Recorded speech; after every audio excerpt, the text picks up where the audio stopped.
Olá, eu sou Anildo, professor de Física da Escola Estadual Professor José Venâncio Ferreira, e estou aqui, nesta aula, para complementar seu estudo de Física em casa. Na aula de hoje, vamos falar de eletrostática. A eletrostática é a parte da física que estuda o comportamento e as propriedades das cargas elétricas em repouso.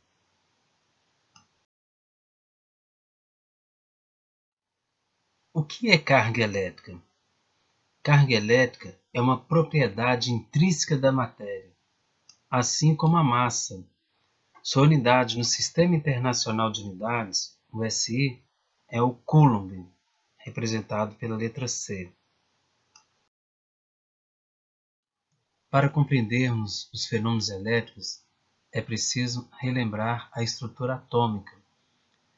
Já é do nosso conhecimento a estrutura do átomo, formado no seu núcleo por prótons e nêutrons, e elétrons que giram ao redor desse núcleo. Os prótons possuem carga positiva e os elétrons possuem carga negativa, e os nêutrons possuem carga nula. O átomo é a menor partícula da matéria em equilíbrio elétrico, ou seja, o átomo é eletricamente neutro, mas o átomo pode perder ou ganhar elétrons. Quando o átomo perde elétrons, ele se torna um íon positivo, chamado de cátion, e quando o átomo ganha elétrons, ele se torna um íon negativo, chamado de ânion. Há dois tipos de cargas elétricas, as cargas positivas e as cargas negativas. E a interação entre as cargas elétricas depende do sinal das cargas envolvidas. Cargas elétricas de mesmo sinal se repelem e cargas elétricas de sinais contrários se atraem. Então, se aproximarmos duas cargas positivas, elas tendem a se afastar, elas se repelem. O mesmo acontece com cargas negativas, elas se repelem. Mas se aproximarmos uma carga positiva de uma carga negativa, elas se atraem. Os materiais podem ser classificados em condutores e isolantes, conforme a propriedade de condutibilidade elétrica, ou seja, como as cargas elétricas se movimentam em seu interior. Os materiais condutores elétricos apresentam algum tipo de carga elétrica livre para se movimentar em seu interior. Nos metais, essas cargas elétricas são os elétrons, que são chamados de elétrons livres. Isso acontece porque nos metais, um ou mais dos elétrons das camadas mais externas não estão firmemente presos ao núcleo.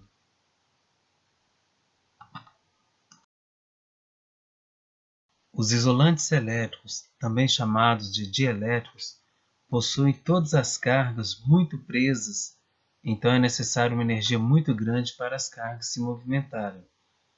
Assim, em materiais como a madeira, o isopor, o plástico, a borracha e o vidro, os elétrons estão firmemente ligados aos núcleos, o que torna esses materiais isolantes elétricos.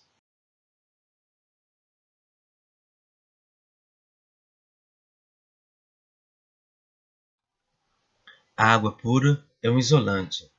Contudo, uma pitada de sal de cozinha já a transforma em condutora elétrica, pois os íons do sal dissolvido podem se movimentar livremente na solução. Contudo, nem mesmo um punhado de açúcar transforma a água em condutora, pois o açúcar dissolvido não apresenta íons, apenas as moléculas inteiras na solução. Então, nessa figura, vemos no recipiente com água pura, a corrente elétrica não passa, então a lâmpada não acende. Já no recipiente com água e sal, a lâmpada acende porque a água com sal é condutora de eletricidade. O ar é um isolante elétrico. Caso o ar fosse condutor, veríamos pequenas descargas elétricas entre as aberturas de uma tomada. Em dias de tempestade, devido à grande quantidade de energia das nuvens, o ar se torna o condutor, pois o raio é capaz de arrancar elétrons das moléculas suspensas no ar, ou seja, o raio consegue romper a rigidez dielétrica do ar. Toda matéria é formada por átomos, o que significa que ela é constituída de prótons e elétrons. A matéria, no seu estado natural, ela é neutra. Um objeto neutro possui o mesmo número de prótons e elétrons, porém, ele pode perder ou ganhar elétrons. Um corpo eletrizado ou eletricamente carregado apresenta um desequilíbrio no número de prótons e elétrons, uma diferença entre os números de prótons e elétrons.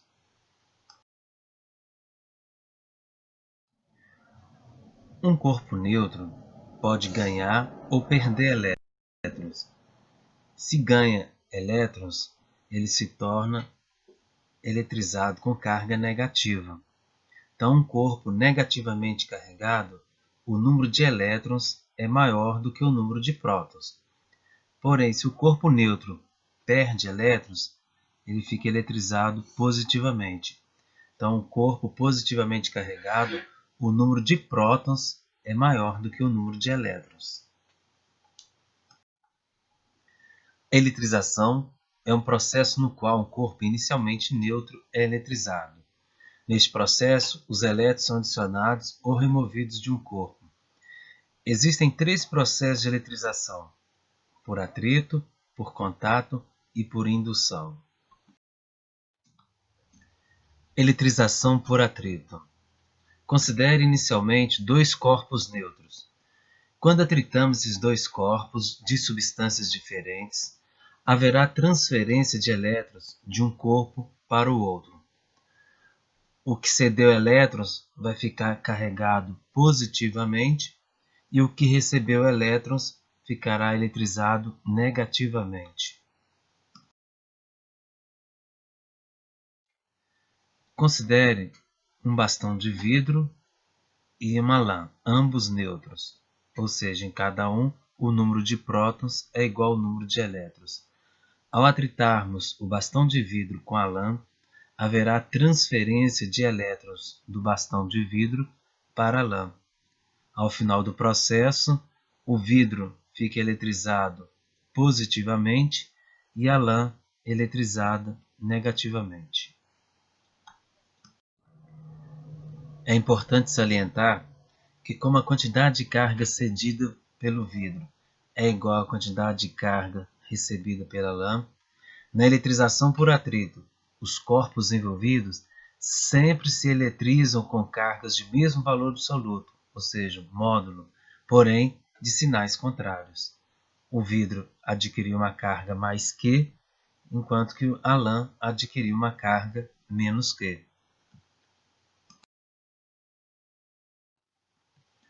Um exemplo de eletrização por atrito muito presente no nosso cotidiano é quando a mulher penteia o cabelo em dias secos. Quanto mais penteia, mais o pente e o cabelo ficam eletrizados por atrito. Aproximando o pente de pequenos papéis, o pente atrairá esses papeizinhos. Algumas observações importantes. Primeiro, na eletrização por atrito, apenas elétrons são trocados entre os corpos, continuando os prótons e os nêutrons presos aos núcleos. Os elétrons que se transferem são apenas uma pequena parte do total de elétrons. Segundo, a eletrização por atrito pode ocorrer tanto em corpos isolantes como em corpos condutores. Porém, um condutor só pode ser eletrizado por atrito se for segurado com algum material isolante. Caso contrário, toda a carga adquirida por atrito fluirá e ele ficará praticamente descarregado. Ainda, mesmo atritando apenas uma parte do condutor, Toda a carga adquirida se distribui por toda a superfície do condutor. Terceiro, um determinado material pode eletrizar-se tanto positiva como negativamente. Tudo depende dos materiais envolvidos no atrito. Há uma tabela que ordena a tendência de eletrização, chamada série triboelétrica. Consultando a tabela, vê-se que, atritando vidro com lã, o vidro eletriza-se positivamente e a lã negativamente. Mas, atritando a lã com madeira, a lã eletriza-se positivamente e a madeira negativamente. É fácil perceber que corpos feitos do mesmo material não se eletrizam por atrito, pois apresentam igual tendência de eletrização. O segundo processo de eletrização é a eletrização por contato. Ocorre entre corpos condutores quando um corpo eletrizado é colocado em contato com um corpo neutro. O excesso de carga do corpo eletrizado é distribuído entre os dois corpos. Quando os dois corpos possuem as mesmas dimensões, a carga é igualmente distribuída.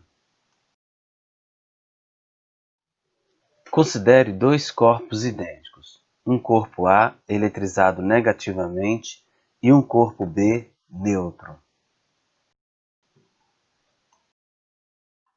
Ao se efetuar o contato entre os corpos, parte dos elétrons em excesso do corpo A é transferido para o corpo B, até que ambos possuam a mesma carga elétrica.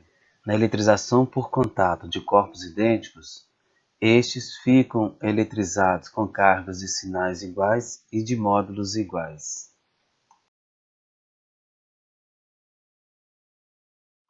Agora uma segunda situação, se o corpo A estiver eletrizado positivamente e o corpo B neutro. Como o corpo B está neutro, ele apresenta quantidades iguais de prótons e elétrons. Ao se estabelecer contato entre os corpos, elétrons do corpo B são transferidos para A. Cada elétron transferido de B neutraliza um próton em excesso de A, diminuindo a carga positiva de A, enquanto que o B vai adquirindo uma carga positiva, já que passa a ter mais prótons do que elétrons.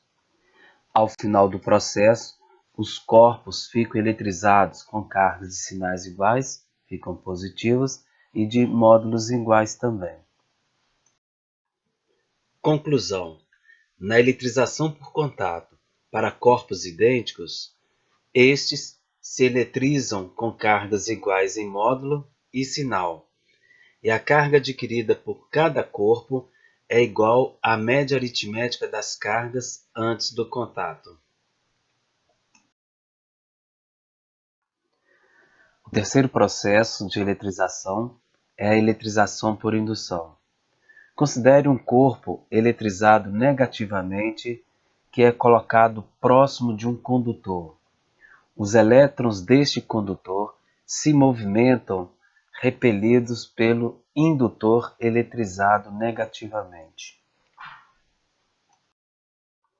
Considere dois condutores neutros em contato entre si. Neste caso, o número de elétrons e de prótons são iguais em cada condutor. Ao se aproximar um corpo eletrizado negativamente, os elétrons se deslocarão repelido pelo condutor eletrizado. Se as esferas forem separadas com bastão ainda presente, elas ficarão igualmente eletrizadas com cargas de sinais contrários. Uma esfera fica positiva e a outra negativa. É possível eletrizar uma única esfera por indução. Aproximando um bastão eletrizado positivamente de uma esfera neutra, esta sofre uma indução. Tocando-se na esfera, transferiremos carga para a esfera e retirando a mão e retirando em seguida o bastão eletrizado, a esfera fica eletrizada negativamente por indução.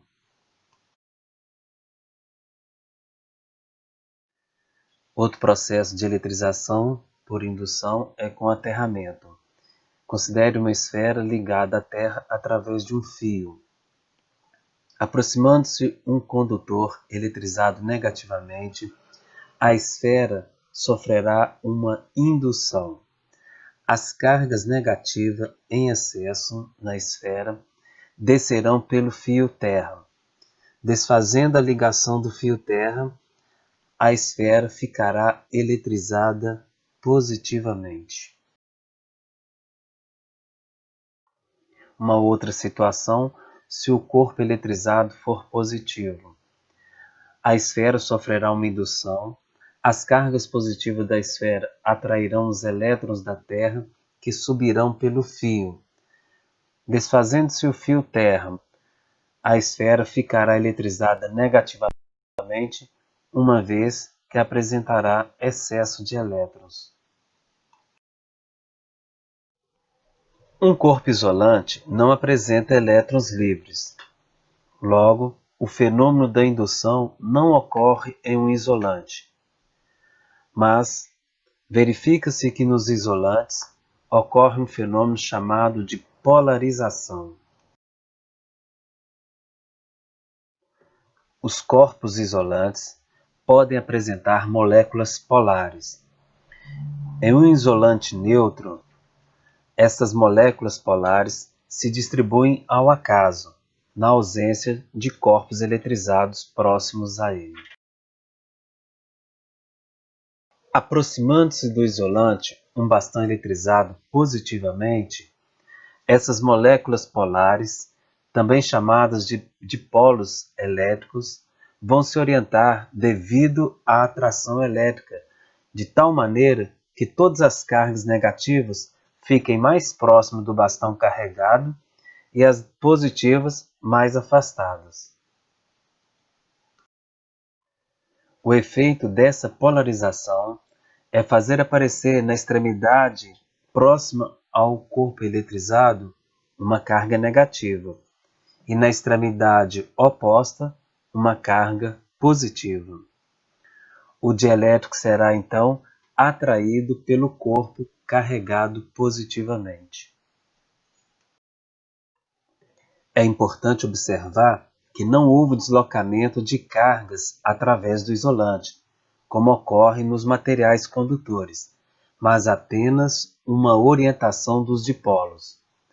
Como o número de moléculas é extremamente grande, tudo se passa como se a extremidade próxima do corpo eletrizado se tornasse negativa e na extremidade oposta se tornasse positiva.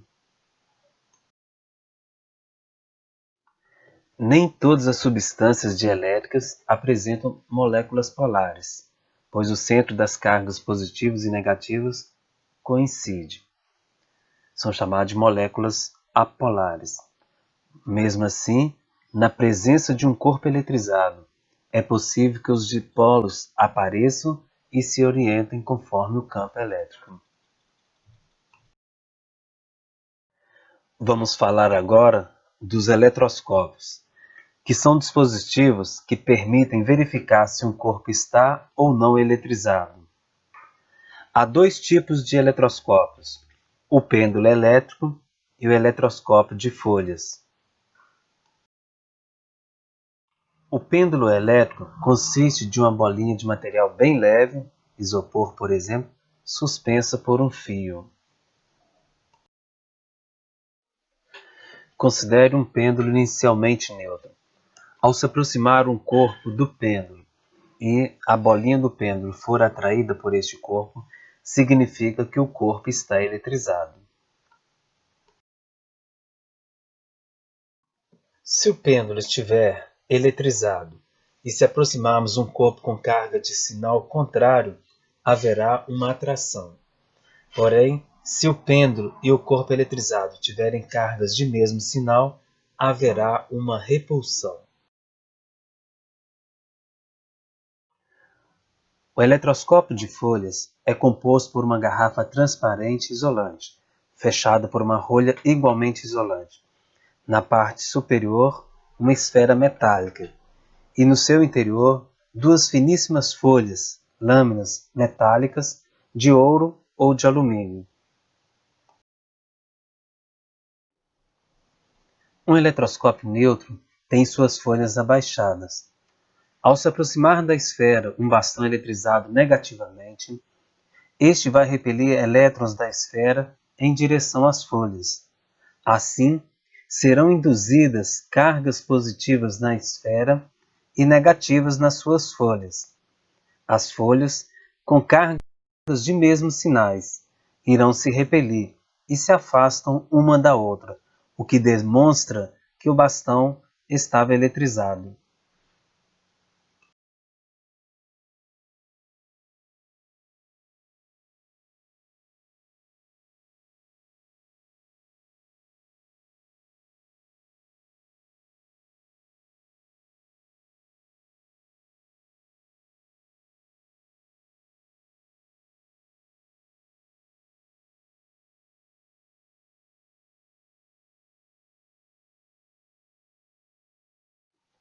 Se o bastão estiver positivo, serão induzidas cargas positivas nas folhas, pois o bastão atrairá elétrons para a esfera.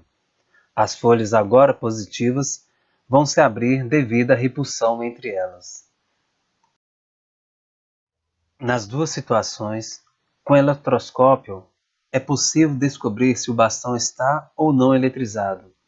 Entretanto, não é possível descobrir o sinal das cargas do objeto eletrizado. Uma situação muito especial é quando o eletroscópio está previamente carregado com cargas das quais conhecemos o sinal. Neste caso, o eletroscópio já tem suas folhas um pouco abertas. Ao se aproximar do eletroscópio um bastão eletrizado, se as folhas do eletroscópio aumentam sua abertura, isso significa que o corpo aproximado tem a mesma carga do eletroscópio. Mas, se as folhas se fecham, isso indica que o corpo aproximado tem carga contrária à do eletroscópio. Conclusão: se o bastão e o eletroscópio têm cargas de mesmo sinal, a abertura das folhas aumenta. Mas se o bastão e o eletroscópio têm cargas de sinais contrários, as folhas diminuem a sua abertura. Agora é com você. Responda às questões do PET das páginas 65 e 66.